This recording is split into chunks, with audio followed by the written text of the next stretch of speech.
Hello guys, welcome to maths with Nidhi. आज हम लोग प्रीवियस ईयर क्वेश्चन 2024 के सेक्शन बी और सेक्शन सी को कवर करेंगे। तो जब ये क्वेश्चन पेपर कंप्लीट हो जाएगा उसके बाद मैं chapter wise previous year questions का सल्यूशन और कॉन्सेप्ट आपको बताऊंगी। लेट्स से लास्ट 5 इयर्स का। तो प्रीवियस ईयर क्वेश्चन सॉल्व करने से होता ये है कि जब आपके पास अभी आपके एग्ज़ाम्स चल रहे हैं और आपके पास इतना टाइम नहीं है कि आप कंप्लीट चैप्टर को एक साथ बना सको, सारे क्वेश्चंस बना सको, तो नॉर्मली हर एक एग्ज़ाम के लिए लोग प्रीवियस ईयर क्वेश्चंस लगाते हैं। उससे आपको यही पता चलता है कि कौन से इंपॉर्टेंट टॉपिक्स है जिस पर क्वेश्चंस लगातार आ रहे हैं एग्ज़ाम में, एंड आपको कॉन्सेप्ट्स आपके क्लियर हो जाते हैं। तो जब इस बार एग्ज़ाम में वो क्वेश्चंस आएंगे तो आपको पता होगा कि उसको अप्रोच कैसे करना है और आपको फॉर्मूला भी याद रहेगा। तो ये एक श्योरेस्ट और ईजीएस्ट वे है टू स्कोर बेटर देन जितना आप प्रिपरेशन अभी तक आपने किया उससे आप और अच्छा कर सकते हो बाय यूजिंग दिस ट्रिक। जो प्रीवियस ईयर क्वेश्चंस 5 साल के आपने लगा लिए तो मोस्ट प्रोबेबली क्वेश्चंस उसी टाइप के होंगे। हो सकता है कुछ ऊपर नीचे हो बट मोस्ट प्रोबेबली ऐसा ही होता है। तो प्रीवियस ईयर क्वेश्चंस लगाना is the most easiest and surest way to get better marks. ठीक है, तो आज तो ये वीडियो आज बी और सी करते हैं। ये पेपर कंप्लीट होने के बाद फिर मैं चैप्टर वाइज आपको बताऊंगी, ताकि आप अगर आपका चैप्टर वाइज कोई आपका वीक रह गया हो तो आप उसको थॉरली कर सकें। इसके अलावा भी आपके कुछ क्वेश्चंस जो आपको डाउट है आप कमेंट सेक्शन में डाल सकते हैं, मैं उसका सोल्यूशन अलग से बना के आपको दे दूँगी। चलिए तो फिर शुरू करते हैं ये question number 21, which is in what ratio is the line segment joining the points 3 comma minus 5 and minus 1 comma 6 divided by the line y equals to x। तो अभी ये जो क्वेश्चन है आपको अगर याद होगा तो फर्स्ट सेक्शन में भी एक इस टाइप का क्वेश्चन था जिसमें रेशियो दिया हुआ था बट आपको पॉइंट निकालना था। और यहाँ पे ये पूछ रहा है, इन्होंने पॉइंट भी नहीं दिया, इन्होंने बस एक लाइन दे दिया है y is equals to x. मान लेते हैं कि ये वो लाइन है y is equals to x और ये b पॉइंट है -1,6। अब ये बोल रहे हैं कि आपको रेशियो बताना है। ठीक है, तो इसका तो अब आपको इसको पढ़ने से आपको फर्स्ट सेक्शन का याद आ जाना चाहिए कि जो फॉर्मूला था वो क्या था कि अगर कोई पॉइंट p x y है, p x y है और ये इसको डिवाइड कर रहा है, मान लेते हैं एक k is equals to 1 ratio में, तो ये इसका जो फॉर्मूला होगा x का कोऑर्डिनेट होता है k times x of 2 plus अगर ये n है, मान लीजिए m इज़ टू n था ना वहाँ पे, m इज़ टू n, तो ये क्या हो जाएगा n टाइम्स, तो ये n हमारा 1 है यहाँ पे, n 1 times x1 mx2 plus nx1 by m plus n होता है ना, तो k इज़ टू 1 लिया मैंने तो ऐसे हो जाएगा kx2 plus x1 upon k plus 1। आप इसको ऐसे भी सोच सकते हैं mx2 plus nx1 by m plus n, ऐसा ही सोच सकते हैं ना।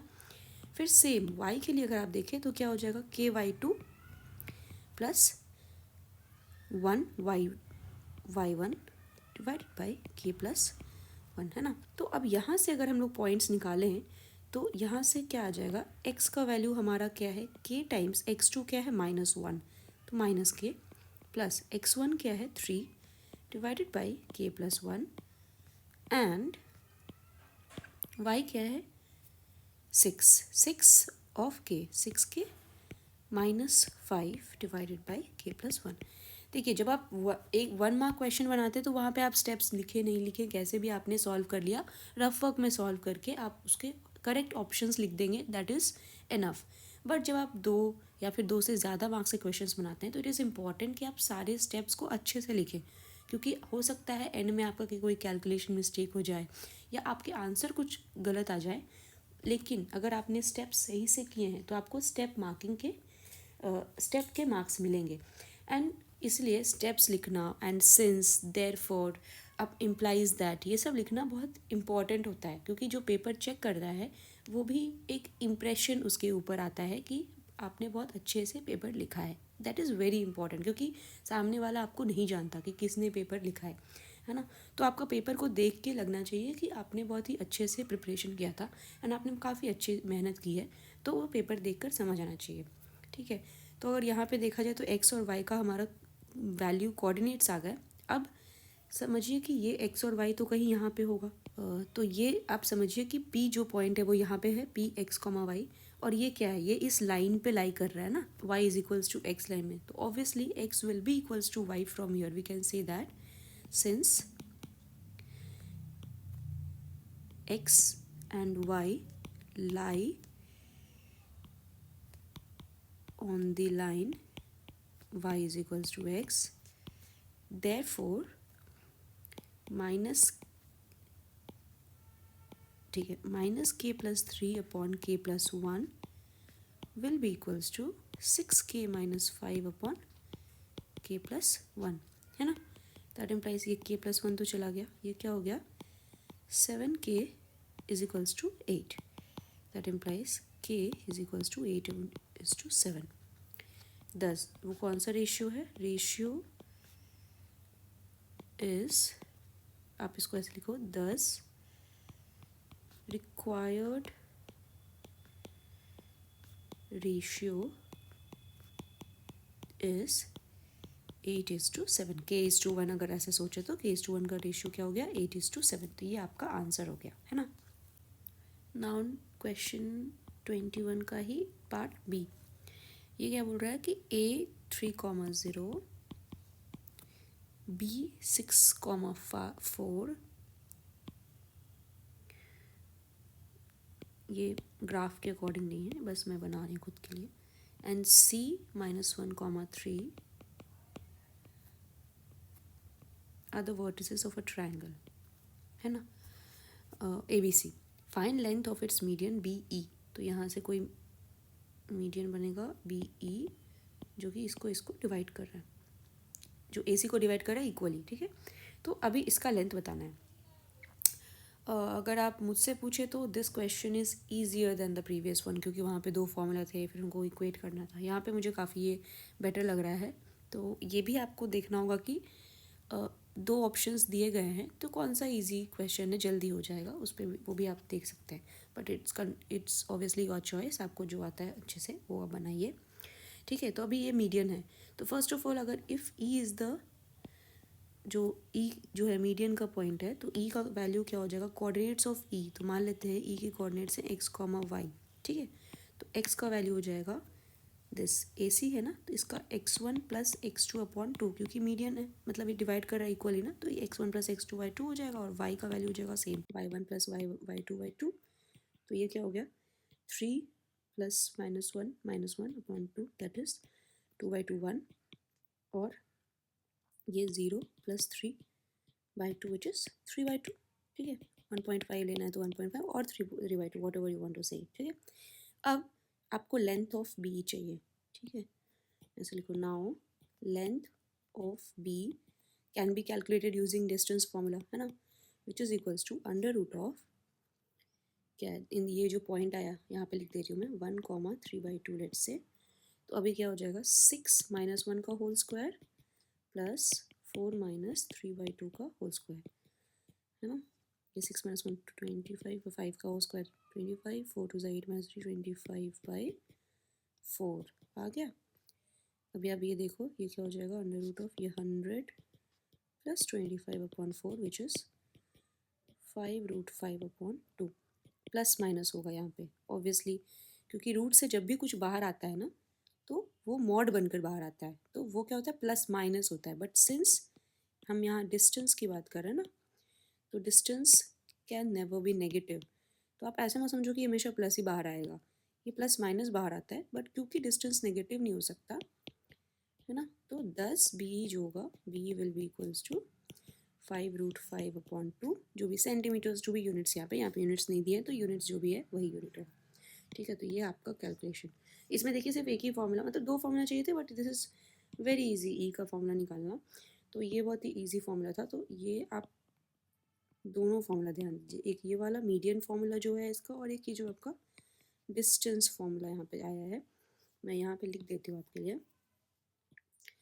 कि जो मीडियन का कोऑर्डिनेट्स थे, x होता है x1/x2/2, x1 plus x2/2, y होता है y1 प्लस y2/2, मतलब ये x1 y1 है पॉइंट, ये x2 y2 है पॉइंट, ठीक है, और कोई एक्स पी पॉइंट है जो कि एक्स कॉमा वाई है, ये इसको इक्वली डिवाइड करा तब ऐसा आता है, ठीक है। और डिस्टेंस फॉर्मूला भी आपको पता ही होगा, पिछले सेक्शन में भी हमने देखा था। Distance formula is under root of x2 minus x1 का whole square plus y2 minus y1 का होल स्क्वायर, ठीक है। ये दोनों है आपका, तो मैं हाईलाइट कर रही हूँ, इसको आप ध्यान दें। ये दोनों फॉर्मूला कहीं ना कहीं तो यूज़ होगा किसी भी क्वेश्चन में ना, तो आपको ये सब पता होना चाहिए। फिर सेम जो प्रीवियस क्वेश्चन था उसके जो ये फॉर्मूला, ये वाली फॉर्मूला आपको याद रखनी चाहिए, ये जो फॉर्मूला यहाँ से आया है, ठीक है। सेम इसको आपको यहाँ याद रखना है, और ये ध्यान रखना है कि अगर x and y are lying on the line y is equals to x, तो दोनों बराबर हो जाएंगे। बस ये बेसिक कॉन्सेप्ट था उस क्वेश्चन का, ठीक है। अब चलते हैं नेक्स्ट क्वेश्चन में, which is question number 22, which says, कहाँ गया, हाँ, in the given figure A B and C D are tangents to a circle centered at O, is angle BAC equal to angle DCA, ऐसा है, ठीक है। तो चलिए पहले तो ये सर्कल में बना लूँ, okay, this is the centre O, यहाँ से एक कॉर्ड है AC, ठीक है। अभी यहाँ पे एक टेंजेंट है, ओके राइट, D एक टेंजेंट है DC, और एक यहाँ पर एक टेंजेंट है B, AB, ठीक है। अभी इनको क्या है, क्वेश्चन क्या है इनका कि एंगल BAC ये वाला एंगल है ना, दिस एंगल, तो इस एंगल को ये अभी मैं मार्क नहीं कर रही इसको, एंगल BAC क्या करना है, टू प्रूफ एंगल BAC, यहाँ पे ऐसे लिख सकते हैं ना इसको, इसको लिखने का एक तरीका होता है कि एज, आप ऐसे लिख सकते हो, as per question to prove angle BAC equals to angle DCA, ताकि आपने खुद के लिए लिखा है उनको भी समझ आ जाए, है ना, सोल्यूशन नहीं है ये। तो ये हो गया। अभी यहाँ पे देखिए BAC और DCA इन दोनों की बात हो रही है, ठीक है। अब इसमें तो सबसे जो आप ऐसे सोचिए कि आपको क्या पता है, एक कॉर्ड है वो सेंटर पे एंगल सबटेंड करता है, पेरीफेरी पे सबटेंड करता है, यहाँ पे तो ऐसा कुछ नहीं दिख रहा। देन क्वेश्चन को अप्रोच कैसे करना होता है ये मैं आपको बताने का कोशिश कर रही हूँ। तो एक होता है, आपको एक और चीज़ पता है कि जो रेडियस होता है वो टेंजेंट पे 90 डिग्रीज होता है, ये आपको भी पता है। तो यहाँ पर बेसिक तो आप सबसे पहला तो आपको दिख रहा है कि एक टेंजेंट है, अगर मैं यहाँ पर एक रेडियस बना दूँ OA, तो वो 90 डिग्री सबटेंड करेगा, ये मुझे पता है। यही तो इस क्वेश्चन में तो बेस फर्स्ट चीज़ तो यही पता है आपको, क्योंकि एंगल वगैरह तो कुछ सबटेंड का दिख ही नहीं रहा। तो ये तो पहला हो गया, तो पहला आप दिख गया आपको। चलिए ब्लू से मार्क करते हैं, ठीक है। ये तो पहला तो दिख गया कि ये 90 बन चुका है ना, इतना तो आपको पता चल गया। तो ये क्वेश्चन, ये 1 है, ये 2 एंगल है, ठीक है। ये वाला एंगल OAB अगर देखें, ये 1, दिस इज 90 डिग्रीज, रेडियस है ना, सबटेंड करेगा। सेम OCD की बात करें तो ये एंगल 2, ये भी 90 डिग्रीज। तो पहला तो आप मतलब एकदम आंख बंद करके आप सोच सकते हो कि अगर एक सर्कल है उसमें टेंजेंट दिया है, मतलब रेडियस उस पर 90 डिग्री सबटेंड करेगा, ये आपको समझ में आ गया। दूसरा कि अगर ये रेडियस है, दोनों रेडियस है मतलब दोनों बराबर होंगे, ठीक है। अब ये क्या बन गया, एक आइसोसेलेस ट्रायंगल बन गया। तो इसका जो एंगल, ये वाला एंगल है, बेस एंगल 3 और 4 है ना, एंगल 3 और एंगल 4 भी इक्वल होंगे, क्योंकि since triangle OAC is isosceles, तो उसके बेस एंगल्स जो होते हैं वो इक्वल होते हैं। तो ये भी आपको पता है। अब आप देखो, है ना, एक रेडियस बनाने से क्या हुआ, अब ये दिख गए, तो अब क्या हो गया, angle 1 is equal to angle 2 and angle 3 is equal to angle 4, दोनों को ऐड कर दो। ये क्या हुआ, angle 1 plus angle 3 is equal to angle 2 plus angle 4 आ गया। एंगल 1 प्लस एंगल 3 क्या था, एंगल BAC, यही तो था, है ना, is equals to angle 2 plus angle 4 क्या हो गया, DCA। यही तो आपको प्रूव करना था, हेंस प्रूव्ड, है ना। तो जब भी कोई सर्कल हो उसमें टेंजेंट हो, तो पहला तो आपको पता ही है कि भाई रेडियस उस पर 90 डिग्री होता है। आप अगर कॉर्ड रहता तो हम लोग उसके आगे थोड़ा सोचते हैं कि क्या वो सेंटर पे कितना एंगल सबटेंड कर रहा है, पेरीफेरी पे कितना एंगल सबटेंड कर रहा है। तो दिमाग में जैसे ही कॉर्ड दिखे ये चीज़ें आगे आनी चाहिए। टेंजेंट दिखी तो ऐसा ना चाहिए कि जो अगर सेम पॉइंट से टेंजेंट है तो इक्वल टेंजेंट्स होंगे, रेडियस के साथ 90 डिग्री बनाएगा। इस तरीके के क्वेश्चंस मतलब की चीज़ें आपको दिमाग में आ जानी चाहिए सर्कल, टेंजेंट, कॉर्ड देखते ही, है ना। चलिए अब नेक्स्ट क्वेश्चन पे चलते हैं। Question number 23, which is in the given figure a circle centered at origin O has radius 7 cm. OC is median of triangle OAB. ठीक है, find the length of median OC। पहले तो question को 2-3 बार पढ़ो, अगर एक बार में समझ ना आ जाए कि कैसे बनाना है तो 2-3 बार पढ़ो। आपको क्वेश्चन 2-3 बार पढ़ने से क्लैरिटी आ जाएगी कि हाँ ये बोलना क्या चाह रहा है। ठीक है, क्योंकि बहुत बार होता है कि आप गलत क्वेश्चन ही सही से पढ़ते नहीं और गलत क्वेश्चन समझ के फिर बना लेते हो, फिर गलत आंसर्स नहीं आते। ठीक है, ये चलिए, ये तो पहले मैंने बना दिया y, फिगर अच्छे से बनाइएगा, ये x बार, ये x। ठीक है, अभी ये एक यहाँ से कॉर्ड है मेरा b, ये a, चलिए ये मैं y बार यहाँ बना देती हूँ, और ये यहाँ से परपेंडिकुलर, ये परपेंडिकुलर इन्होंने बना दिया है, बट नॉर्मली ऐसा ही होता है क्योंकि ये आइसोसेलेस ट्रायंगल है ना, ओ बी और ओ ए रेडियस है तो इक्वल है। तो एक आइसोसेलेस ट्रायंगल जो होता है आपको ये ध्यान में रखना चाहिए। अगर इन्होंने परपेंडिकुलर नहीं बनाया होता तो आपको खुद को पता होता है कि अगर एक आइसोसेलेस ट्रायंगल होता है वहाँ से अगर हम एक, क्योंकि ओ सी जो मीडियन इन्होंने बताया ना कि ओ सी मीडियन है, तो अगर एक median A B C triangle पे अगर हम एक मीडियन डालते हैं यहाँ ए डी, तो ये इसको, तो ये इक्वली डिवाइड करेगा।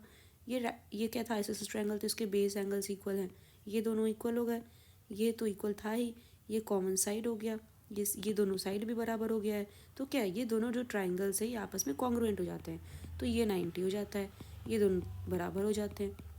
तो एक आइसोसेलेस ट्रायंगल का जो मीडियन होता है वही उसका परपेंडिकुलर होता है। ठीक है, ये आपको पता होना चाहिए, बट यहाँ इन्होंने क्योंकि ईजी कर दिया है, इन्होंने ऑलरेडी बता दिया आपको कि एक 90 डिग्री है, फिगर में बता दिया। ठीक है, तो अब आगे चलते हैं। ओ हैज़ रेडियस 7 सेंटीमीटर्स, तो हमें यहाँ पे क्या क्या पता है, O B is equals to O A equals to 7 centimetres. पहले जो पता है उसको बहुत अच्छे से लिख लीजिए ताकि आपको क्लियर रहे। ओ सी इज़ मीडियन, तो ये पता चल गया कि angle O C A is equal to angle O C B equal to 90 degree, ये पता है। Find the length of median O C, O C का लेंथ निकालना है। तो सबसे पहले तो यहाँ पर बहुत ही एक तो बहुत इंपॉर्टेंट है कि ये तो 90 डिग्रीज़ हो जाएगा, है ना। ये 90 डिग्रीज़ है तो ए बी का लेंथ तो आप आराम से निकाल सकते हो पाइथागोरस थ्योरम के थ्रू। तो A B is equals to under root of 7 square plus 7 square which is equals to 7√2। ये क्या है, सेंटीमीटर्स में सेंटीमीटर्स, यूनिट हमेशा ध्यान रखिएगा। ठीक है, अभी ये आपने निकाल लिया, ए बी का लेंथ आ गया तो 10, ए सी क्या हो जाएगा 7√2/2 सेंटीमीटर्स, है ना। ए सी भी आ गया। अब सिमिलरली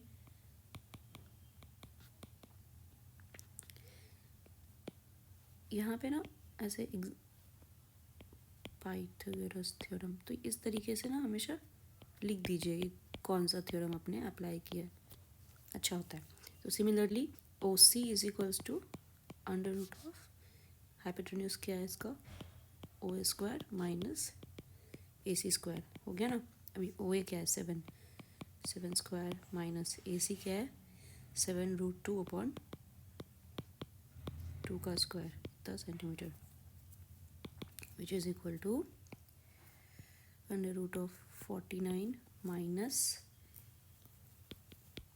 49/4, सॉरी 49/2, ये √2 बन जाएगा ना centimetre which is equal to under root of 49/2 centimetre. तो इसको आप ऐसे 7/√2 लिखो और या फिर 7√2/2 सेंटीमीटर लिखो, आपकी मर्ज़ी। ठीक है, बेटर यही होता है कि आप नीचे में इरेशनल ना रखें। तो अब ये आपका आंसर आ गया। ठीक है, तो 10 length of median O C is 7√2/2 centimetre.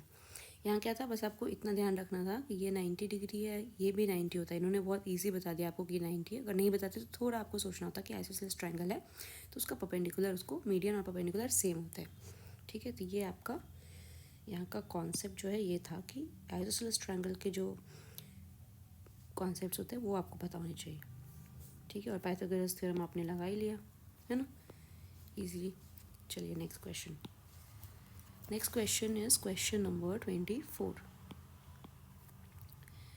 Question 24 का A part which says evaluate 2 sin squared theta 30 degrees into sec 60 degrees plus tan square 60 degrees। अब ये इतना इजी है, आपको बस ये पता होना चाहिए कि किसका वैल्यू क्या आता है। तो साइन थीटा क्या होता है, 1/2 होता है, 2 इंटू 1/2 का स्क्वायर इंटू सेक 60, कॉस 60 क्या होता है 1/2, सेक 60 क्या होगा 2, प्लस tan 60 क्या होता है √3, tan 60 √3 का square which is equal to 2 into 1/4 into 2 plus 3, ये 2 4 4, ये हो गया 1, ठीक है। या तो ये 3 + 1 4, ये आंसर है। मोस्टली ना मतलब मैंने भी बहुत बार किया है कि इसको कट करने के बाद इसको यहाँ पे आंसर में 3 लिख देते हैं, बहुत बार काफ़ी ऐसा होता है एग्जाम में। हड़बड़ी में क्या करते हैं, ये कट किया यहाँ पे 1 दिख, ऐसे लिखते नहीं है 1, कट कर देते हैं और यहाँ पे आंसर में 3 लिख देते हैं, जो गलत हो जाता है क्योंकि ये 0 नहीं है ना, ये 1 है, तो आंसर 4 होगा। बट मोस्टली ये मिस्टेक हो जाता है, तो इस बात को आपको ध्यान रखना है कि 3 जो है वो आंसर नहीं है, यहाँ पे आपको ये 1 और 3 ऐड होके 4 आंसर बनेगा, है ना। तो इस बात को ध्यान रखिएगा, मैंने भी काफ़ी बार ऐसा मिस्टेक किया है, तो इसलिए मैं आपको बता रही हूँ, ठीक है। अभी इसमें तो कुछ खास था ही नहीं, आपको सिर्फ वैल्यूज़ पता होने चाहिए, हर एक एंगल का कितना साइन टैन कॉस का कितना वैल्यू होता है, आपको पता होगा तो आप ईजिली बना लोगे, बहुत ईजी क्वेश्चन। चलिए अब चलते हैं नेक्स्ट क्वेश्चन में, इसका part B which is 2 sin a + b is equal to √3 and cos a minus b is equal to 1. Then find the measures of the angle a and b. Find a and b. अभी क्या ये तो पहले आपको इसने बता दिया कि a b a + b ये जो सब हैं ये सारे के सारे फर्स्ट क्वाड्रेंट में हैं। ये बताना इतना इम्पोर्टेंट क्यों है, ताकि आप जो एंगल्स लिखें वो करेक्ट लिखें, है ना। क्योंकि ये देखिए ये क्या होता है, ये ऑल साइन टैन कॉस, तो अगर आप चाहें तो साइन को आप यहाँ भी साइन a + b आप यहाँ मान लीजिए क्योंकि पॉजिटिव है। कॉस का a - b आप a - b को इस क्वाड्रेंट में भी मान सकते हैं क्योंकि ये पॉजिटिव है। बट इन्होंने क्या बोला, ये सारे जो है a + b a b सारे के सारे 90 डिग्रीज इनके अंदर में फर्स्ट क्वाड्रेंट में ही है। तो ऑब्वियसली अगर a और b 90 में तो a - b भी 90 में होगा, तो ये फर्स्ट क्वाड्रेंट में इन्होंने इसके लिए आपको ये बताया कि हमेशा फर्स्ट क्वाड्रेंट एज्यूम करके चलेंगे, ठीक है।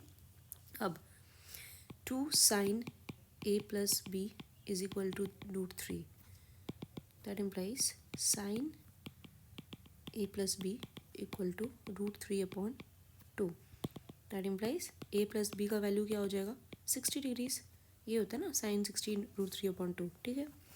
अब देखिए ये आपका एक आ गया इक्वेशन 1। सिमिलरली अगर आप ऐसे सोचें cos a - b is 1 implies that a - b will be cos 1 कब होता है 0 डिग्रीज पे, 0 डिग्री पे, तो a - b a equals to b, ये पता चल गया आपको इक्वेशन 2। तो पुटिंग इक्वेशन 2 इन इक्वेशन 1, है ना, we get a plus a is equal to 60 degree, that implies a equals to 30 degrees, also b equals to 30 degrees, तो दोनों आपको आ गया, thus a equal to b equal to 30 degrees, ये आपका solution हो गया, ठीक है। बस हो गया, इतना इजी। तो चलिए अब चलते हैं नेक्स्ट क्वेश्चन पे विच इज़ क्वेश्चन नंबर 25। वो कह रहा है can the number 8 to the power n being a natural number end with the digit 0, ठीक है। तो पहले तो नेचुरल नंबर्स क्या होते हैं, नेचुरल नंबर्स होते हैं जो 1 से स्टार्ट होता है, 1 2 3 डॉट डॉट डॉट, ठीक है। अभी सिमिलरली अगर यहाँ पे 0 भी इंक्लूड कर दोगे तो इसको क्या बोलेंगे हम लोग, इसको बोलेंगे होल नंबर्स, ये है नेचुरल। अभी वही यहाँ -3 -2 -1 0 1 2 3 ये सारे आ गए तो क्या बोलते हैं इसको, इंटीजर्स, है ना। तो ये हो गया। अब ये बोल रहा है कि क्या 8 टू द पावर n 0 पे एंड हो सकता है क्या, 0 पे एंड हो सकता है क्या। पहले तो ठीक है, इसका हम लोग देख लेंगे कैसे बनाना होता है, बट आप नॉर्मली खुद ही सोचो। 8 है, नेचुरल नंबर है, तो 8 का फर्स्ट अगर नंबर लिखे तो 8 टू द पावर 1 हो सकता है, वो 8 ही होगा। अगर 8 का स्क्वायर करें तो 8 इंटू 8 क्या होता है, 64। किस पे एंड होता है, 4 पे, है ना। फिर आप सोचिए 8 क्यूब कर दें तो 8 इंटू 8 इंटू 8, मतलब ये दोनों तो कहाँ एंड हो रहा था, 4 पे। एक और इसमें 8 मल्टीप्लाई करो तो वो कहाँ पे एंड होगा, 8 4 ज़ा 32 होता है ना। तो ये अगर 4 पे एंड हो रहा है और उसका 8 है तो 8 4 ज़ा 32, तो कुछ भी आगे होगा, कुछ भी। चलिए इसको क्लियर यहाँ पे नहीं लिखते, यहाँ पे समझ नहीं आ रहा, यहाँ पे लिखते हैं 8 क्यूब, वो क्या हुआ 8 into 8 into 8 which is equal to 512 होता है वैसे तो, पर आप ऐसे मत देखो, आप ऐसे सोचो कि ये दोनों किस पे एंड हो रहे थे, 4 पे ना, आगे कुछ भी होगा 4 पे एंड होगा, इंटू एक और 8 मल्टीप्लाई कर दो, 8 4 ज़ा 32, तो आगे कुछ भी हो एंडिंग कहाँ पे होगी, 2 पे होगी। फिर आगे सोचो 8 का पावर 4, 8 इंटू 8 इंटू 8 इंटू 8, अभी इसका एंडिंग कहाँ पे था, 2 पे, यहाँ पे आगे कुछ भी हो, ठीक है, इंटू 8 कर दो, तो 8 से क्या होता है 16, मतलब यहाँ कुछ भी हो ये एंड किस पे होगा, 6 पे, है ना। फिर आ जाओ 8 टू द पावर 5 में, तो 3 4 5, ये किस पे एंड हो रहा है, 6 पे, एक और 8 आ गया, ये किस पे एंड होगा, 8 6 ज़ा 48, ये एंड होगा 8 पे। फिर अब एक नया अगर कर ले तो ये कुछ भी जो है वो 8 पे, जो एक है वो 8 पे एंड होके, एक और उसमें 8 टू द पावर 5 है ना, वो 8 पे एंड हो रहा है, 8 पे एंड होके इंटू 8 हो जाए तो क्या होगा, कुछ भी 8 जा 64, 4 पे एंड होगा, तो क्या ये साइकिल फिर से स्टार्ट हो गया, 8 4 2 6 8 4, है ना। तो 8 का जो भी मल्टीपल्स होते हैं वो 8 4, अगर 8 टू द पावर 0 है तो वो तो ऑब्वियसली 1 रहेगा, तो उसको आप छोड़ दीजिए, ठीक है, छोड़ क्या दीजिए, मतलब 1 है, फिर 8 है, फिर 4 है, फिर 2 है, फिर 6 है, फिर 8 है, फिर सेम 4 है, 2 है, 6 है, 8 है, ऐसा ही चलेगा, है ना। मल्टीप्लाई करके देखो ऐसा ही होगा, इसमें कहीं भी ज़ीरो का कोई स्कोप नहीं है। तो ऐसा क्यों नहीं है, ज़ीरो का स्कोप तब होता है जब आपके प्राइम फैक्टर्स जो होते हैं उस नंबर के, उनमें 2 एंड 5 बोथ आर अवेलेबल, है ना, तभी उसमें ज़ीरो आने का स्कोप है, क्योंकि 2 और 5 रहेगा तभी ना, 2 इंटू 5 मल्टीप्लाई करके आप 10 बनाओगे, तभी वो हर बार यहाँ पे 2 into 5 2 into 5 into 2 into 5 into 2 into 5 इस तरीके का कुछ कुछ बनेगा, तो वो बार बार 0 0 0 0 आएगा, तो ज़ीरो पे एंड करेगा। जब 2 इंटू 5 है ही नहीं तो 10 बनेगा नहीं, तो ज़ीरो पे एंड होने का कोई स्कोप ही नहीं है ना। तो अभी यहाँ पे देखो 8 क्या है, 8 का मल्टीपल क्या है, 2, प्राइम फैक्टर्स में अगर इसको ब्रेक करें तो 2 इंटू 2 इंटू 2, यही प्राइम फैक्टर्स में ब्रेक हो सकते हैं ना, ये 2 इंटू 2 कर दिया, तो 8 टू द पावर n हो गया, तो this to the power n, ये क्या हो गया 2 टू द पावर 3n। तो यहाँ लिखेंगे कि सिंस प्राइम फैक्टर्स ऑफ 8, या फिर ऐसे लिख सकते हैं इसको कि since 8 does not have 2 and 5 both as its prime factors, है ना, thus 8 to the power n can never end with 0। समझ रहे हो, अगर यहीं पे ये 2 इंटू 2 ऐसा था ना, अगर यहाँ पे मान लेते हैं कि 8 into 5 40 to the power n होता, तो ये क्या बनता, 2 into 2 into 2 into 5 to the power n, है ना, that is 2 to the power n into 5 to the power n। तो ये क्या था, 5 टू ज़ा 10, ये हर बार अगर आप 40 का पावर 1 करोगे तो भी 40 होगा, 40 का स्क्वायर कर दो तो 40 इंटू 40 1600, 40 का क्यूब कर दो तो भी ये 0 पे एंड ही होगा, बिकॉज वो हर बार 2 इंटू 5 आएगा, वो 2 इंटू 5 10 10 10, वो उसको बनाएगा ही, 0 में एंड करवाएगा ही, है ना। बस ये एक बेसिक कॉन्सेप्ट है इसका कि 2 इंटू 5 दोनों ही जो हैं उसके प्राइम फैक्टर्स में होने चाहिए, तभी वो 0 पे एंड हो सकता है। सिर्फ 2 होने से या सिर्फ 5 होने से नहीं होगा, ठीक है। तो अब चलते हैं नेक्स्ट क्वेश्चन में, विच इज़ क्वेश्चन नंबर 26। अच्छा, सेक्शन सी का है question number 26 of section C. ठीक है, ये क्या है? Prove that cosec square theta minus sec square theta upon cosec square theta plus sec square theta is equals to 3/4 if given है क्या है? tan theta is equals to 1/√7, ठीक है। अब फर्स्ट ऑफ ऑल तो cosec और sec देखते ही आपके दिमाग में ऐसा आना चाहिए और फॉर्मूला याद आना चाहिए कि 1 plus tan square theta is equal to sec square theta और 1 plus cot square theta is equal to cosec square theta. ये फॉर्मूला आपको ऐसे बस sec और cosec देखते ही आपके दिमाग में ये दोनों फॉर्मूला आनी चाहिए, ठीक है। अब आप सोचो सेक्स स्क्वायर थीटा का वैल्यू क्या आ जाएगा? 10 सेक्स स्क्वायर थीटा, जब आपको tan थीटा दिया 1/√7 तो tan स्क्वायर थीटा हो जाएगा 1/√7 का होल स्क्वायर, 1 + 1/7 8/7। और cosec स्क्वायर थीटा का वैल्यू क्या हो जाएगा? 1 plus cot square theta. cot theta यहाँ पे देखो cot थीटा क्या हो जाएगा? उसका रेसिप्रोकल √7, ये हो जाएगा √7 का square which is 1 + 7 which is 8। तो अब इसको putting the values of sec square theta and cosec square theta in the equation given, in the equation क्या हो जाएगा?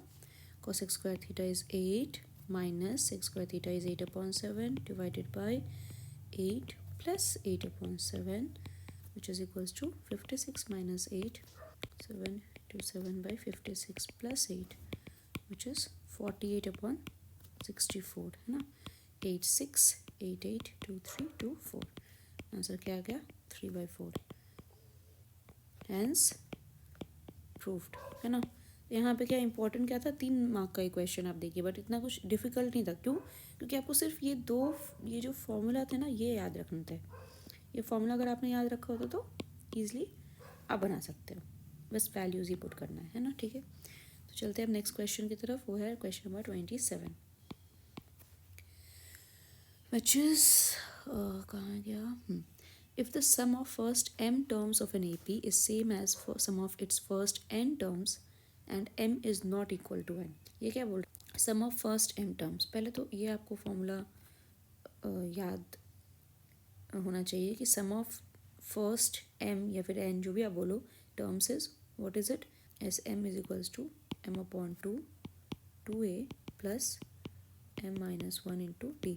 अभी इसका डेरिवेशन भी है, आप चाहो तो मैं डिराइव कर देती हूँ, बट इसको आपको याद रखना है, एग्जाम में आपको याद रखना है, वहाँ आप डिराइव करने नहीं बैठ सकते, उतना टाइम नहीं रहता। बट स्टिल मान लीजिए आपके पास टाइम है और आप यही एक फॉर्मूला का डेरिवेशन भूल गए हो, फॉर्मूला भूल गए तो आप डिराइव कर सकते हो, बहुत ईजी है, ठीक है। तो कैसे होगा कि चलिए मान लेते हैं कि एक AP है, a plus D a plus 2d, जो mth टर्म होगा वो क्या हो जाएगा? a प्लस m-1d, ये होता है ना AP का टर्म, mth टर्म अगर या फिर nth टर्म जो भी बोला तो a प्लस m-1d बनता है ना mth टर्म।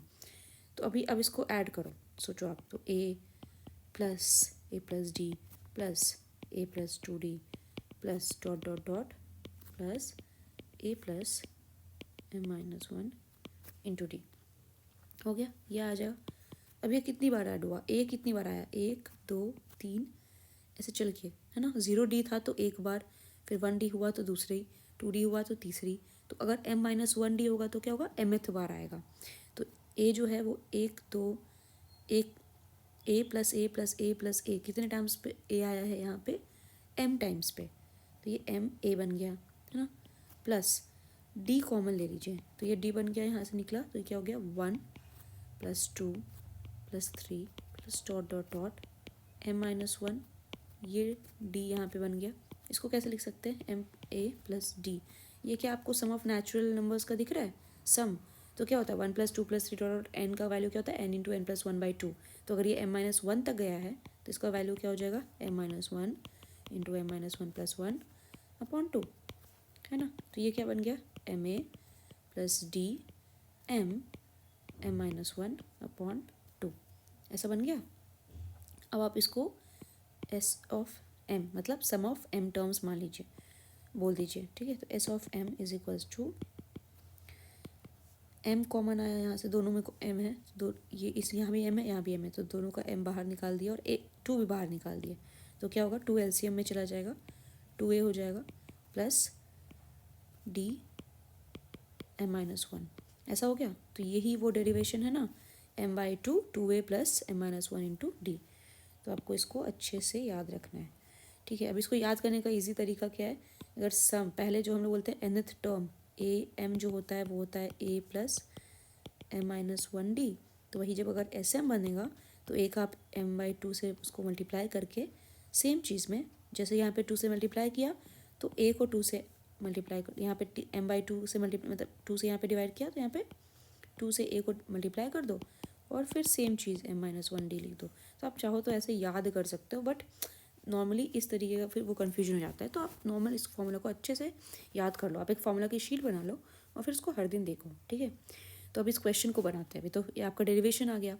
तो क्वेश्चन क्या बोल रहा है कि sum of first m terms is equals to m/2 2a plus m-1d is equal to sum of n terms, first n terms वही same n/2 2a plus n-1d।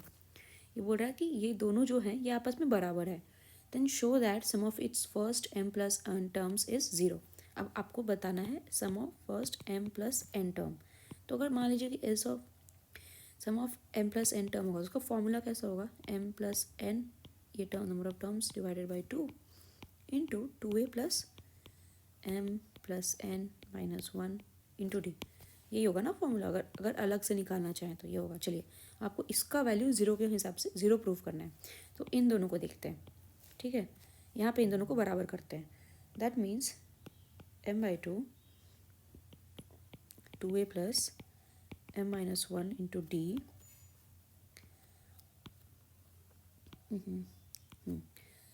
ये दोनों अगर बराबर हैं तो माइनस अगर कर दें n/2 2a plus n-1 into D तो ये 0 हो जाएगा। दोनों इक्वल है ना, तो माइनस करेंगे तो 0 हो जाएगा। दैट इम्प्लाइज, अब इसको ओपन कर देते हैं कम्प्लीटली। ये क्या हो जाएगा am प्लस ये क्या हो जाएगा dm² माइनस dm/2, यही होगा ना। ये एक बन गया, एक यहाँ पे same cheese an plus dn² minus dn/2 ये पूरा इज इक्वल टू 0। अभी अब देखो, अब इसको ओपन करो कम्प्लीटली। ये क्या है a m-n ये 1 ये वाला साथ में है ना। देखो यहाँ पे a m-1 प्लस d/2 ये क्या बनेगा m² माइनस n²। ये दोनों और ये दोनों अगर देखा जाए तो है ना, माइनस कॉमन ले लो, माइनस d/2 ये क्या बनेगा m-n इक्वल टू 0। हो गया कम्प्लीटली ओपन किया तो इस तरह से बन गया। अब इस पूरे में से क्या कॉमन आएगा m-1, फैक्टराइजेशन है ना, कम्प्लीटली m-1 बाहर आ गया। अब क्या बना a plus d/2 m plus n m² minus n² इसको जो m plus n m-1 minus d/2 is equal to 0। अभी इन्होंने क्या बोला है, since given in question that m is not equal to n that implies m minus n will not be equal to 0, ठीक है। तो ये तो 0 नहीं हो सकता, तो फिर क्या होगा 0, ये होगा 0। तो 10 a प्लस d/2 फिर से कॉमन ले लीजिए आप complete, m plus n minus 1 is equal to 0 है ना। a plus d/2 m plus n minus 1 equal to 0। That implies अगर एलसीएम ले लो 2a plus d m plus n minus 1 is equal to 0 है ना। तो अब ये जो 0 आया और ये sum of m plus n terms का फॉर्मूला क्या होता है, sum of m plus n is equals to m plus n upon 2a। ये इक्वेशन मान लेते हैं, ए इक्वेशन है। तो 2a plus m plus n minus 1 into T यही है, which is equal to m plus n by 2 into 0 from equation A. अभी हमने प्रूव किया कि m plus N 2a plus m plus n minus 1 into D जो है वो 0 के बराबर है, this will be equal to 0। तो thus s of m plus n is equal to 0, hence proved, है ना। तो ये क्या हो, यहाँ पे आपने कुछ भी नहीं किया, आपने क्या किया, एस ऑफ एम लिया, एस ऑफ एन लिया, दोनों को बराबर प्रूफ कर दिया, दोनों को बराबर में क्या माइनस करेंगे तो जीरो आना चाहिए, फिर कंप्लीटली उसको माइनस करते गए और फिर फाइनली आपका एक ऐसा टर्म आ गया जो कि जीरो हो गया, जो कि दूसरे इक्वेशन में S of M plus N में पुट होके वो जीरो कर दिया उसने उसको। ठीक है, तो आपको बस सिंपल था, मतलब आपको बस ये जान इम्पॉर्टेंट है ये जानना कि sum of first M terms होता क्या है, अगर वो आपको पता है तो आप पुट करते जाइए, वैल्यू आ जाएगा। ठीक है, अब चलते हैं नेक्स्ट क्वेश्चन में, विच इज़ क्वेश्चन नंबर, अच्छा उसका पार्ट बी भी है, तो 27 का part B. In an A P sum of 3 consecutive terms is 24 and the sum of their squares is 194, find the numbers. देखिए जब भी ऐसा 3 कंसेक्यूटिव 5 कंसेक्यूटिव ऐसा टर्म्स क्वेश्चन में ऐसा कुछ आए तो आप ऐसे सोचिए, एक ए पी है, उसका अगर फर्स्ट टर्म आपने ए दिया, दूसरा टाइम ए प्लस डी दिया, फिर तीसरा ए प्लस टू डी दिया। ठीक है, अब इसका सम करोगे तो क्या होगा, ए plus D plus A plus two D, है ना, 3a प्लस 3d ऐसा आएगा। फिर इसको आप सॉल्व करोगे ए को डी को अलग अलग। ठीक है, लेकिन अगर आपने इसको ऐसे ऐसे लिखा होता, इस तरीके से नहीं लिख के आपने इसको लिखा होता कि एक टर्म मान लेते हैं ए है, इसके पहले का टर्म ए माइनस डी हो जाएगा और इसके आगे का टर्म ए प्लस डी हो जाएगा, है ना। अगर एक ए पी है 4 है और यहाँ पे 2 है, यहाँ पे 6 है, यही है ना, ये भी एक ए पी है 2 4 6, ये मेरा ए था, ए माइनस 2 करेंगे तो 2 आ जाएगा, ए प्लस 2 करेंगे तो 6 आ जाएगा। ये एक ए पी है, या तो आप लिखते 4 6 8, ये भी एक ए पी था, बट ये ऐसा वाला ए पी था, ए डी 2D वाला डिफ़िकल्ट ए पी था। यहाँ पे क्या है, ऐसा लिखा आपने, ऐसा लिखने से क्या होगा, जब आप सम करोगे सम ऑफ 3 कंसेक्यूटिव टर्म्स, चलिए ऐसे लिखिए, जब आप ऐसे लिखते हो ना तो सम किया तो क्या बन गया, ए minus D plus A plus A plus D, अभी डी डी चला गया, बचा क्या 3a, इतना इजी हो गया, अभी 3a आ गया, यहाँ पे क्या आया था 3a प्लस 3d, फिर डी को कैलकुलेट करो, कितना मेहनत था। तो ये तरीका है, बहुत एक इजी तरीका है। तो अगर आपको बोला जाए 3 कंसेक्यूटिव टर्म्स हैं,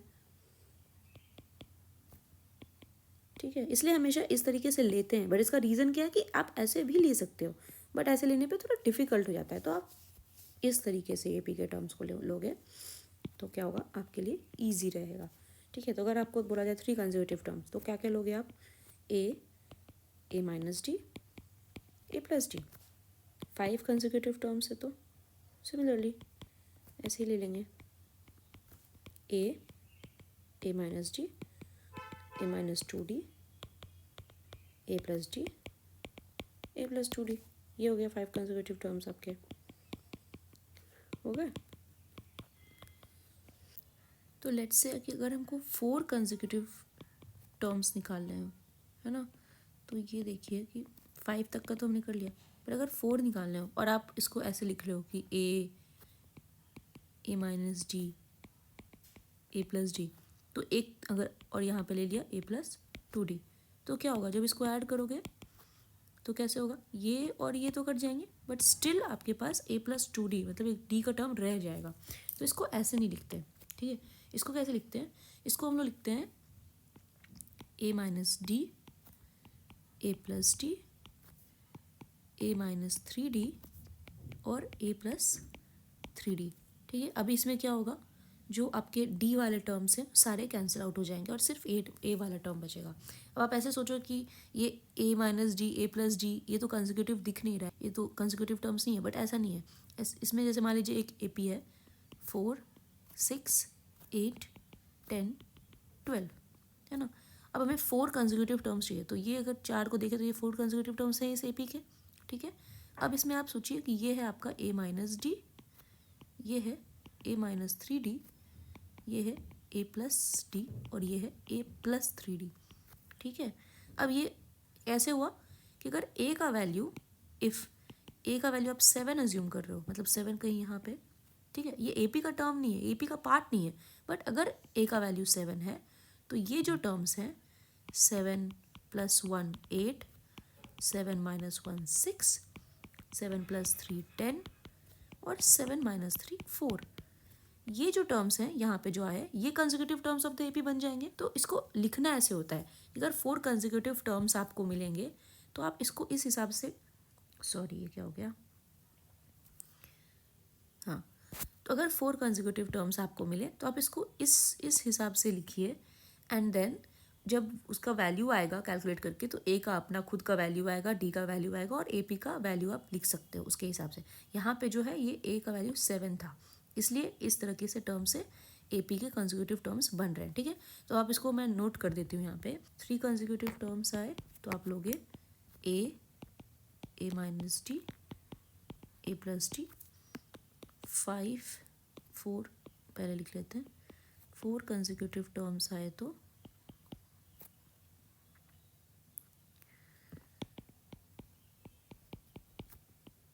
ए माइनस 3D, ए माइनस डी, ए प्लस डी और ए प्लस 3D।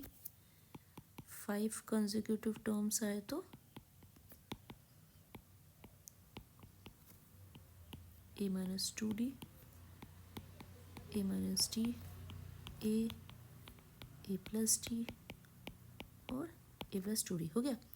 ये है, इसको हाईलाइट कर लीजिए, ये आपको याद रखना है। अब चलते हैं क्वेश्चन पे। ठीक है, क्वेश्चन क्या था, sum of 3 consecutive terms is 24 and sum of their squares is 192, मतलब 194। A plus A minus D और A plus D is equal to 24। That implies, ये कट गया डी डी, ये हो गया 3A equal to 24। That implies A equal to 8। ये तो पता चल गया आपको।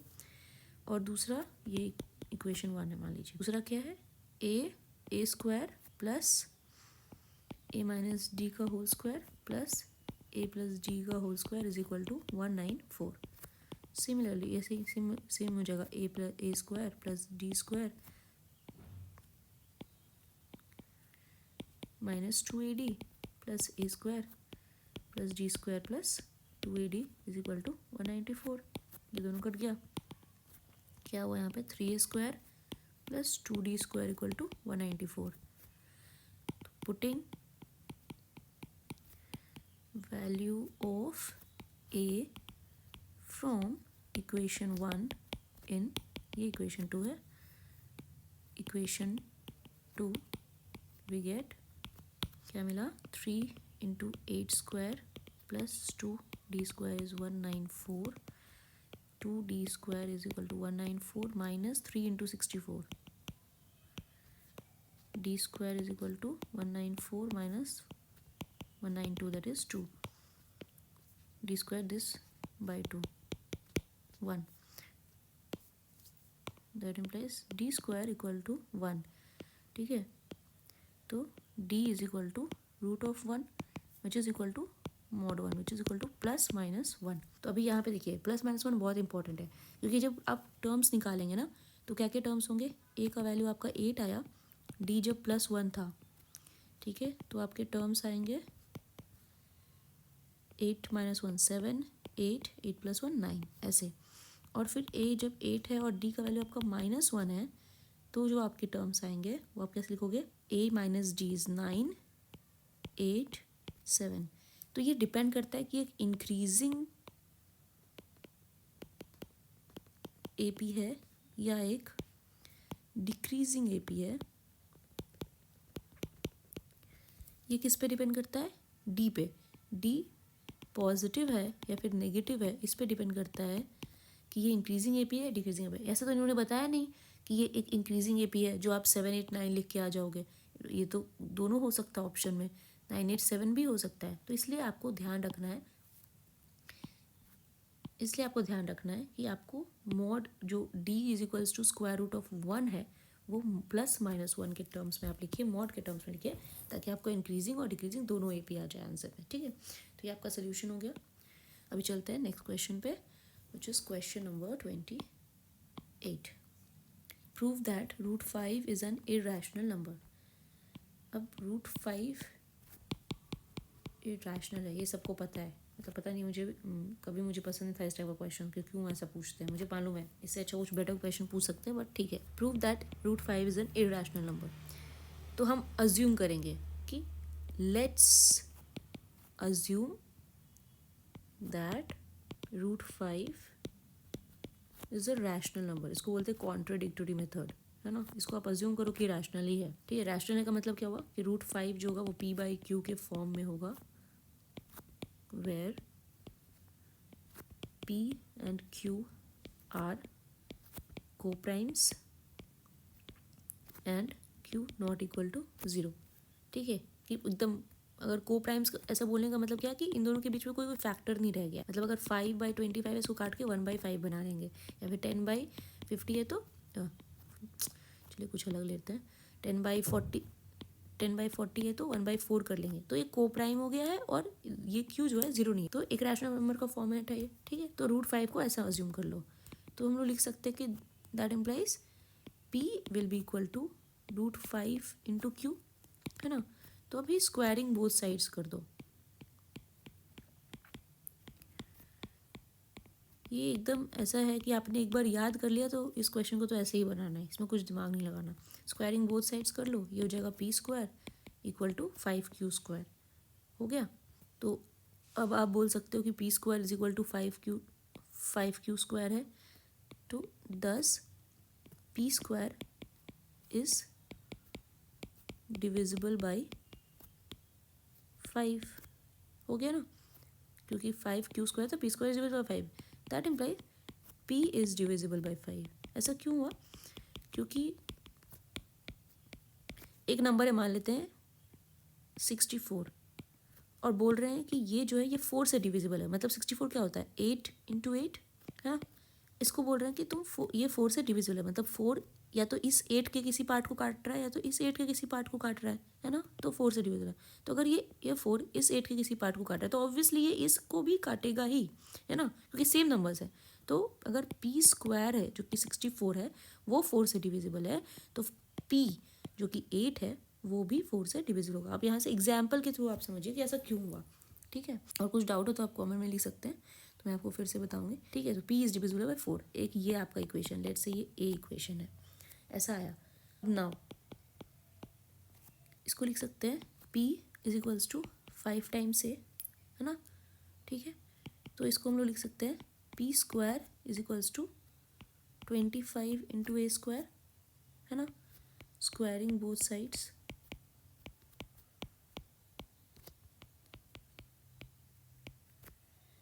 But we know that p² का वैल्यू कितना था, यहाँ पे ऊपर आप देखोगे 5q² था, तो इसको आप लिख सकते हो 5q² is equal to 25 into a²। a यहाँ पे कोई a is some random constant, है ना, कोई भी एक कांस्टेंट ले लो, a है वो। तो p इज डिविजिबल बाय 5 यहाँ पे आ गया, ठीक है। अभी यहाँ पे आप देखो इस इक्वेशन से, लेट्स से इक्वेशन 1 था हमारा, तो 5q² is equals to 25a² from equation 1, that implies q² equals to 5a²। अभी ये सेम चीज़ आया है जैसे यहाँ पे जो आया था p² is equals to 5q², तो हम बोल रहे थे कि ठीक है, तो सेम चीज़ q² is equals to 5a², thus q² is divisible by 5, क्योंकि 5a² है तो मान लेते हैं a² कुछ भी होगा 5 है तो डिवाइड बाय 5 हो गया, that implies q is divisible by 5, है ना। समझो एक दूसरा आया q, यहाँ पे था p इज डिविजिबल बाय 5 आया था और यहाँ पे आया q इज डिविजिबल बाय 5, तो from a and b we can say that both p and q are divisible by 5. अब which is contradictory, है ना, क्योंकि हमने क्या बोला था कि ये को प्राइम्स है, ये लोग आपस में को प्राइम्स है, तो 5 इनका कॉमन फैक्टर हो गया विच इज कॉन्ट्राडिक्टरी, दस we can say that our assumption that root 5 is rational is false. Hence root 5 is an irrational number. ये आपका प्रूव हो गया. पता नहीं इस टाइप से क्यों प्रूव करवाते, बट यही है तरीका. इसको आप समझ लो, याद कर लो. कभी भी ऐसा आएगा इरेशनल रैशनल, इस तरीके से ही प्रूव करना. ठीक है, अब चलते हैं नेक्स्ट क्वेश्चन, क्वेश्चन नंबर 29 पे.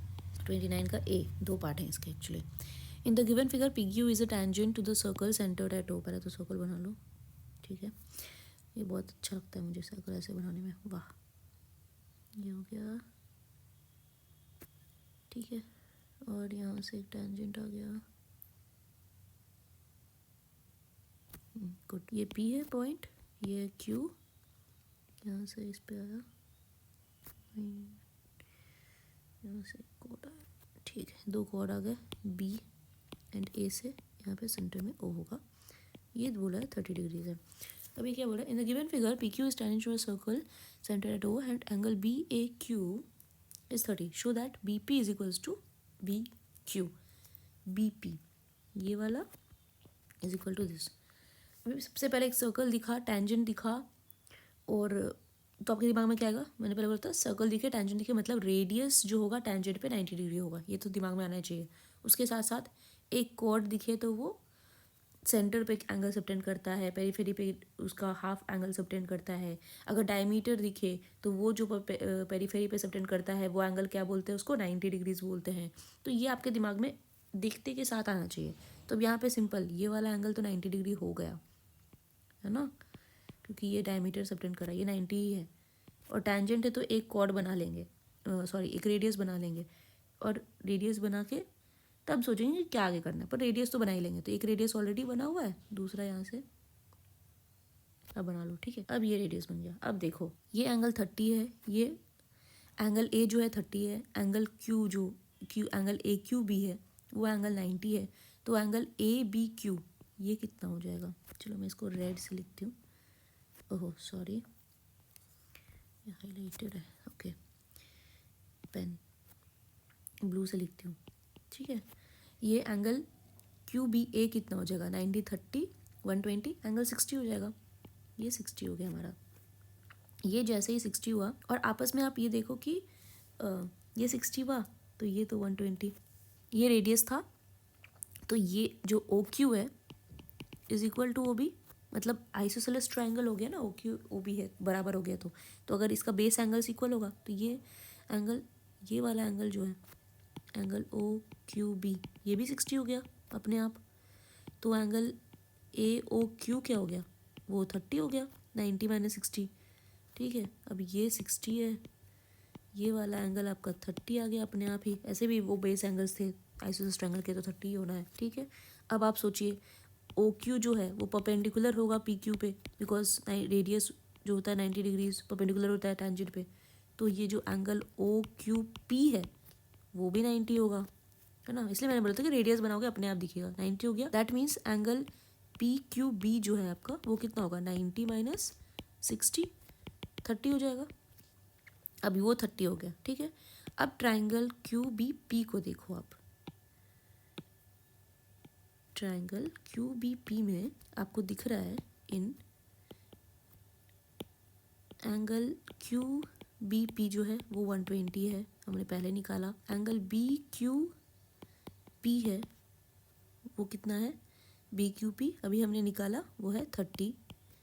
10 एंगल बी पी क्यू जो होगा थर्ड एंगल जो हो जाएगा वो क्या हो जाएगा, 180 डिग्रीज माइनस 120 प्लस 30, है ना. मतलब 180 minus 150 which is equals to 30 degrees. हो गया, बहुत सिंपल.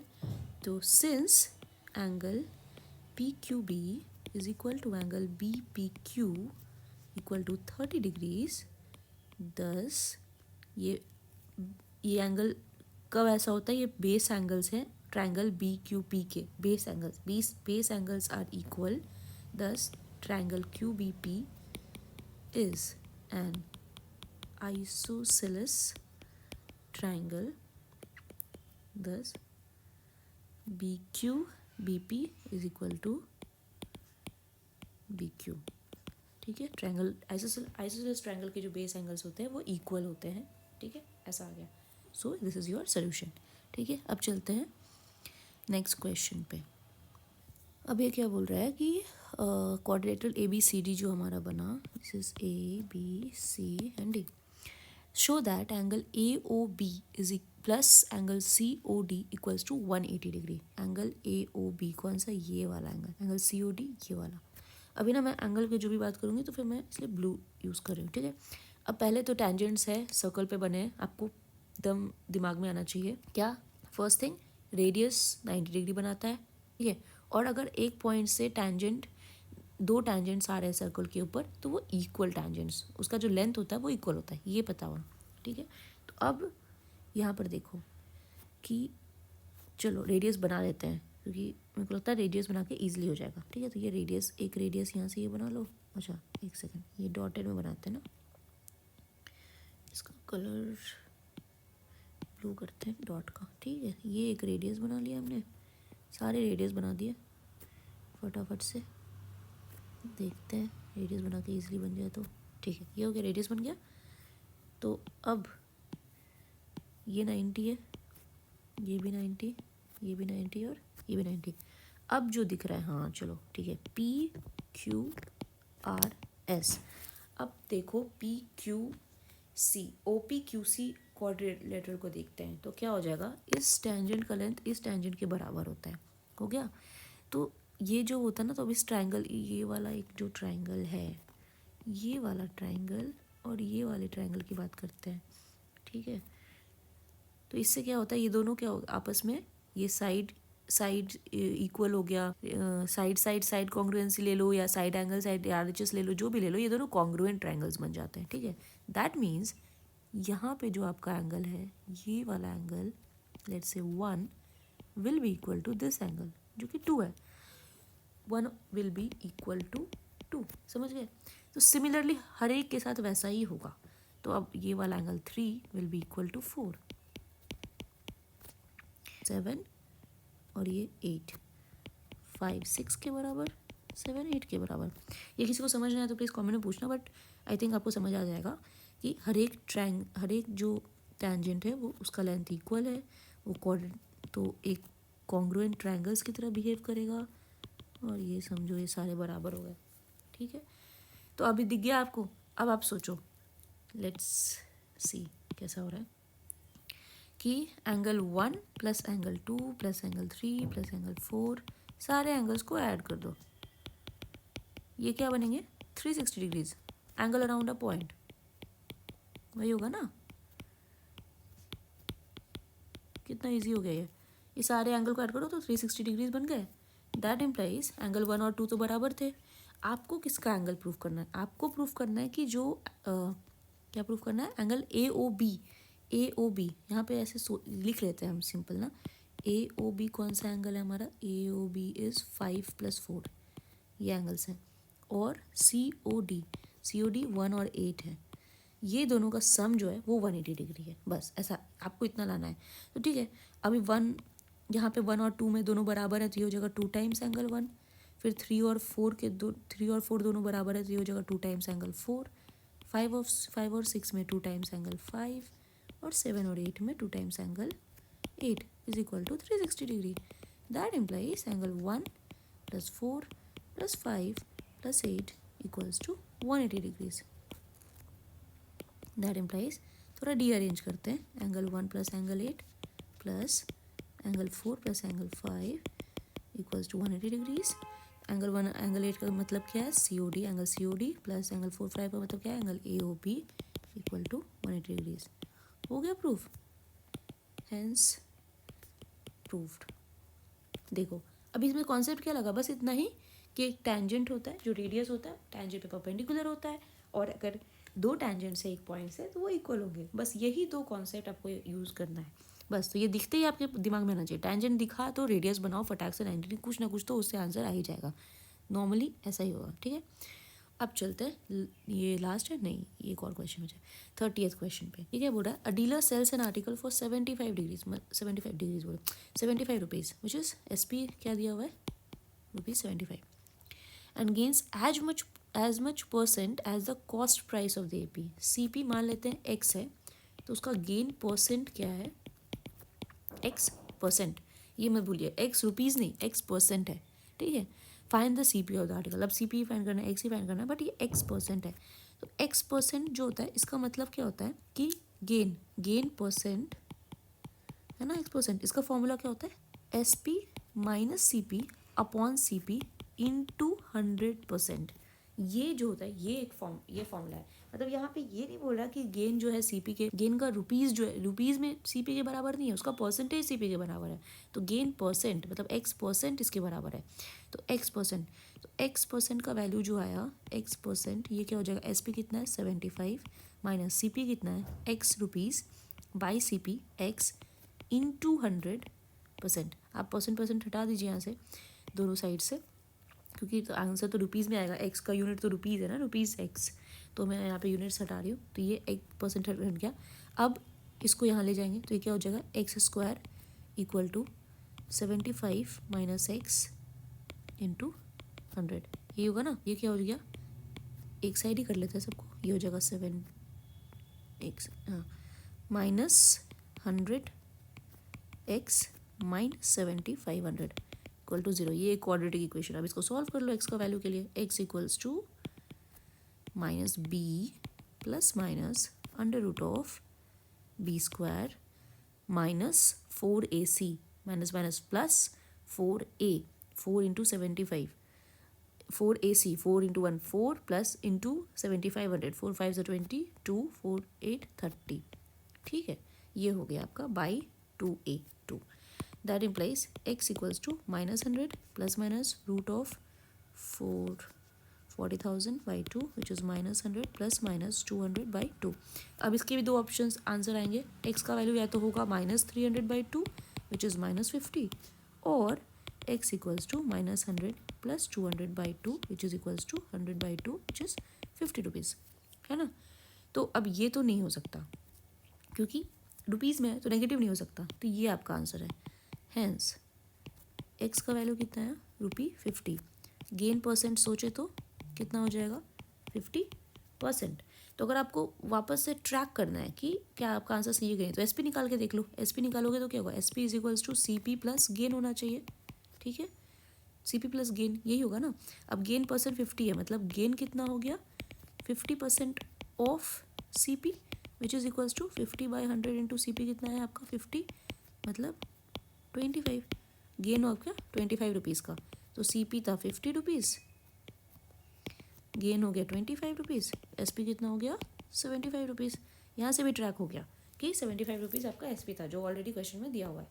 तो बेसिकली इसका मेन जो कॉन्सेप्ट आपको समझना था वो ये था कि जो गेन परसेंट है वो x% है, CP के बराबर है। गेन परसेंट CP के बराबर है, नॉट गेन। अगर आप गेन को एज ए रुपीज़ कंसिडर कर लोगे तो गलत आंसर आएगा, ठीक है।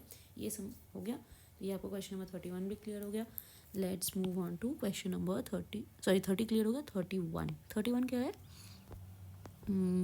In a test the marks obtain by 100 students out of 50 are given below. अब ये मार्क्स ऑब्टेन्ड है, ये यहाँ लिखते हैं मार्क्स ऑब्टेन्ड, ठीक है, और यहाँ है नंबर ऑफ स्टूडेंट्स, ठीक है। अब ये है 0 to 10, 12, 10 to 20, 23, 20 to 30, 34, 30 to 40, 25 and 40 to 56, ठीक है। अब इसका ना, इसके 3 मेथड्स होते हैं, ठीक है। इसको सॉल्व, इसमें मीन निकालना है, तो मीन निकालने के 3 मेथड है। फर्स्ट है डायरेक्ट मेथड, दूसरा होता है अज्यूम्ड मीन मेथड,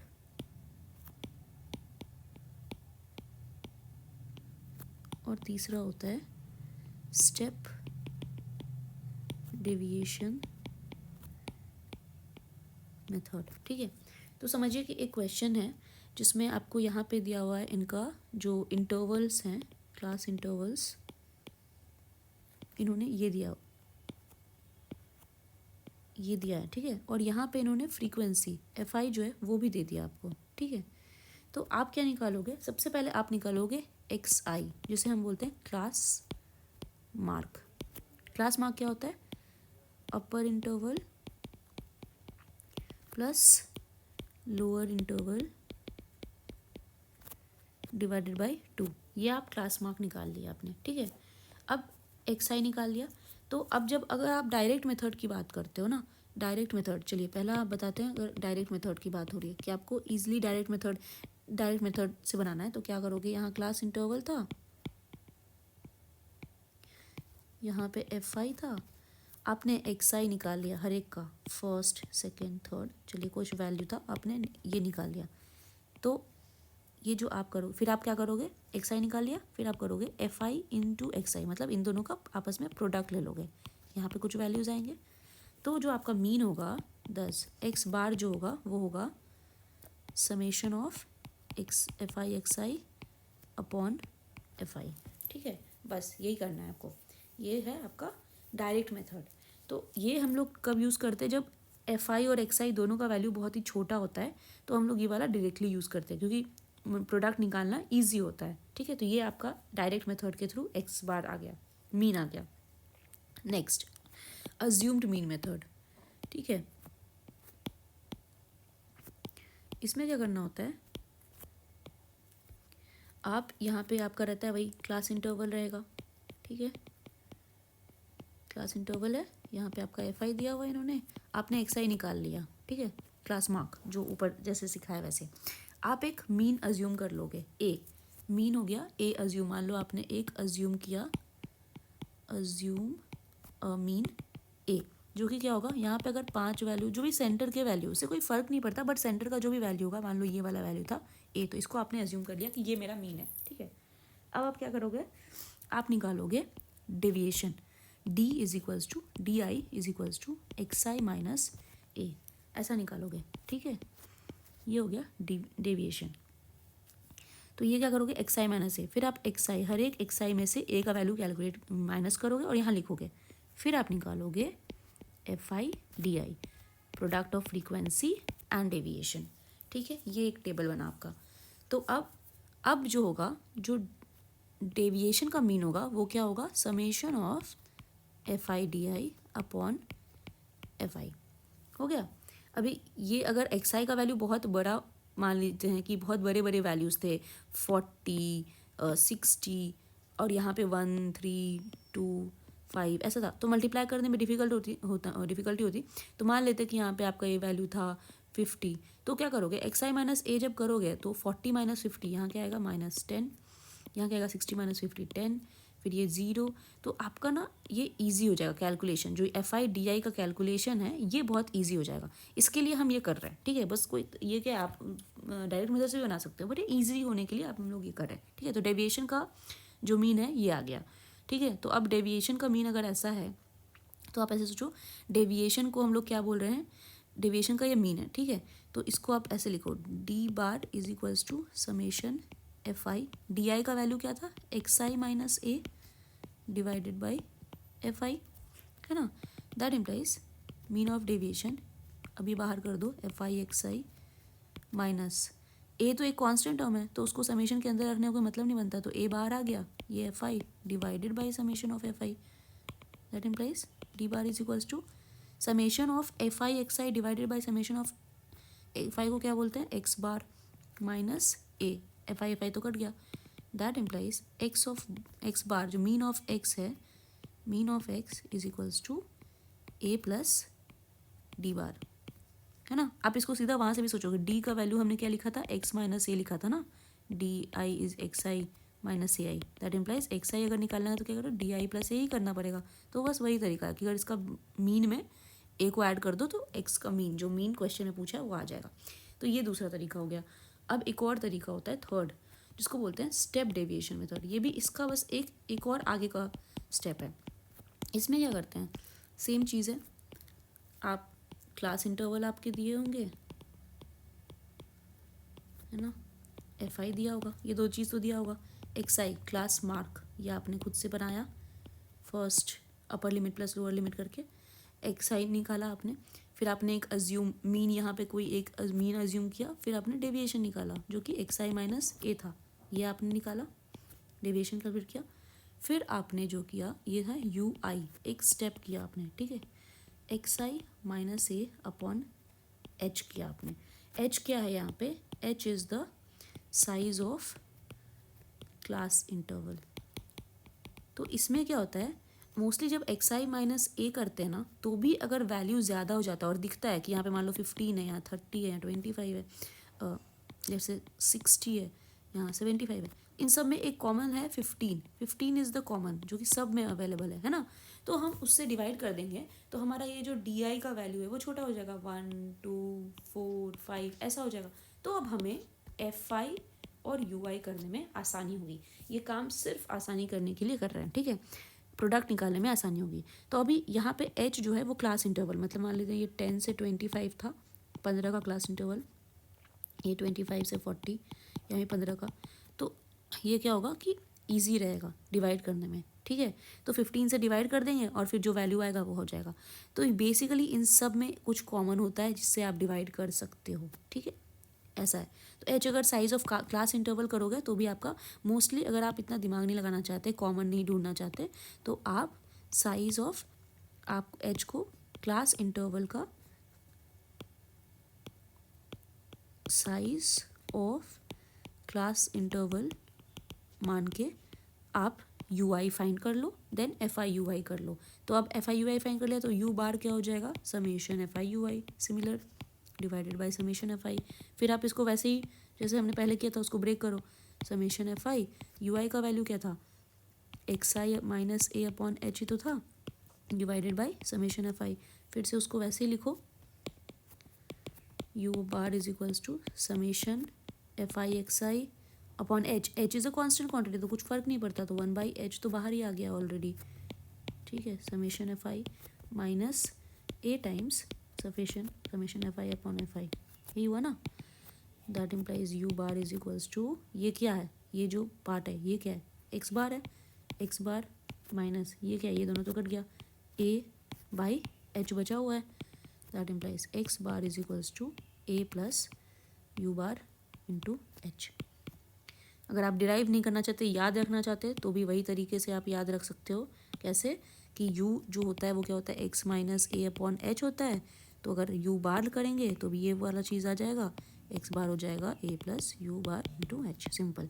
ऐसे भी आप याद रख सकते हो, डिराइव करने की कोई ज़रूरत नहीं है, आपको अपने आप ध्यान में आ जाएगा। सेम आप यहाँ पे भी हाईलाइट कर रही हूँ मैं, आप याद रखना, ठीक है। तो ये आपके 3 मेथड हो गए, 3 मेथड जिससे आप ये क्वेश्चन को सॉल्व कर सकते हो। अभी क्या है, यहाँ पे हम लोग इस क्वेश्चन को देखते हैं। इसमें मार्क्स ऑब्टेन था, क्लास इंटरवल था 0 से 10, एफ आई दिया इन्होंने 12, ये है 10 to 20, F I is 23, 20 30, 34, 30 40, 25 and 40 50 6।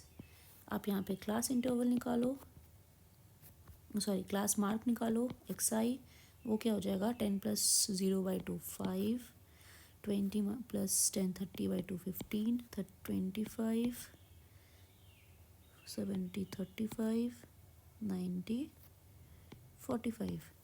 आप डायरेक्टली यहाँ पे एफ आई एक्स आई निकाल सकते हो, या आप चाहो तो उससे यूज़ करते हैं। चलिए डेविएशन मेथड से ही बना लेते हैं, यहाँ पे तो कुछ लिखा नहीं किससे बनाना है, तो डी आई निकाल लेते हैं, एक्स आई माइनस ए हम अज्यूम करें 25 को, तो डी आई निकालो, 5 - 25 करो तो क्या हो जाएगा, -10, 15 सॉरी -20, 15 - 25 करो तो क्या हो जाएगा, -10, 25 - 25 0, 35 - 25 इज़ +10, 45 - 25 इज़ 20।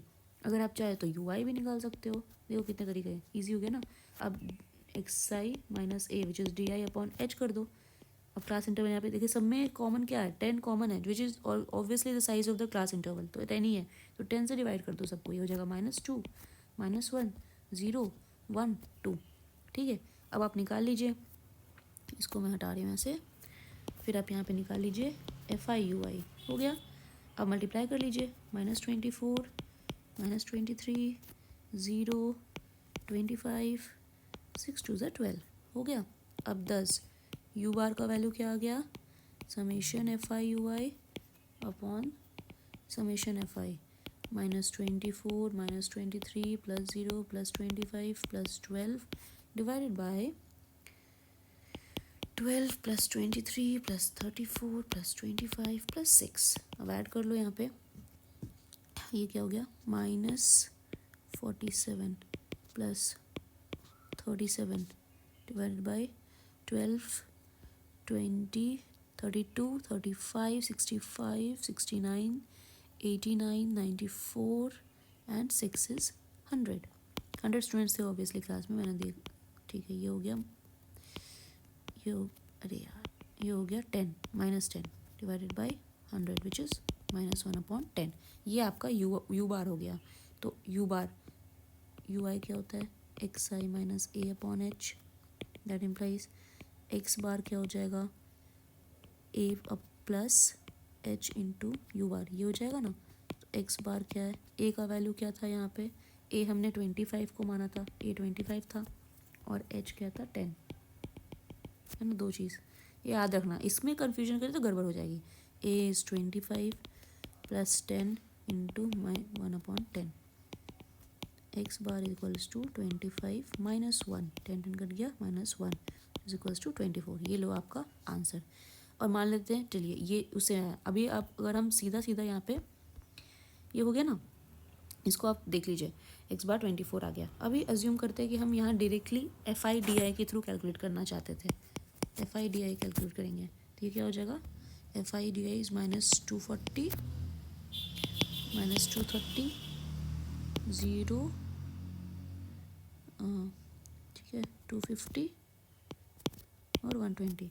फिर वही चीज़ है, 10 एक्स्ट्रा है यहाँ पे, तो फिर 10 एक्स्ट्रा, चलो 10 एक्स्ट्रा है तो ठीक है, यहाँ पे लिखते हैं D bar is equals to summation FI/DI on summation FI/DI का सम क्या हो जाएगा, -240, तो ये हो जाएगा -470 + 370/100 which is equals to -100/100 which is equals to -1। thus x bar equals to a plus d bar. a का वैल्यू क्या लिया हमने, 25 -1 विच इज इक्वल्स टू 24। ठीक है, सेम आंसर, तो कुछ चेंज नहीं होना आंसर में, बस आपके मेथड्स बदल जाएंगे। ये जो है, ये वाला जो मेथड है, ये कौन सा मेथड है, ये है अज्यूमिंग मेथड, ये है स्टेप डेविएशन मेथड, एक होता है डायरेक्ट मेथड, एंड मल्टीप्लाई करके आप आपस में मल्टीप्लाई कर देते हैं इन दोनों को, वहाँ से भी आंसर आ सकता था। जैसे आपकी इच्छा वैसे आप कर सकते हो, ठीक है। तो अब इसके बाद जो है, अब एक नया सेक्शन स्टार्ट हुआ, सेक्शन डी। तो सेक्शन डी और सेक्शन ई हम लोग नेक्स्ट वीडियो में करेंगे। अभी के लिए इतना ही। कोई भी डाउट हो तो आप प्लीज़ कमेंट में मेंशन करें। I try to make you understand कुछ और तरीके से अगर हो सकता है तो। बट आप देखिए, मतलब मैंने अपने बेस्ट ईजी वे में ही समझाने की कोशिश की है, ठीक है। और please like share and subscribe, ताकि आपको आगे के वीडियोस मिल सके, एंड अपने फ्रेंड्स जो 10th का एग्ज़ाम दे रहे हैं उनके साथ भी शेयर करें। और नोट्स का PDF मैं टेलीग्राम चैनल पे अपलोड कर दूँगी, जिसका लिंक डिस्क्रिप्शन बॉक्स में दिया हुआ है, तो आप वहाँ से भी देख सकते हैं। एंड प्रैक्टिस करते रहिए। मिलते हैं नेक्स्ट वीडियो में। Thank you so much.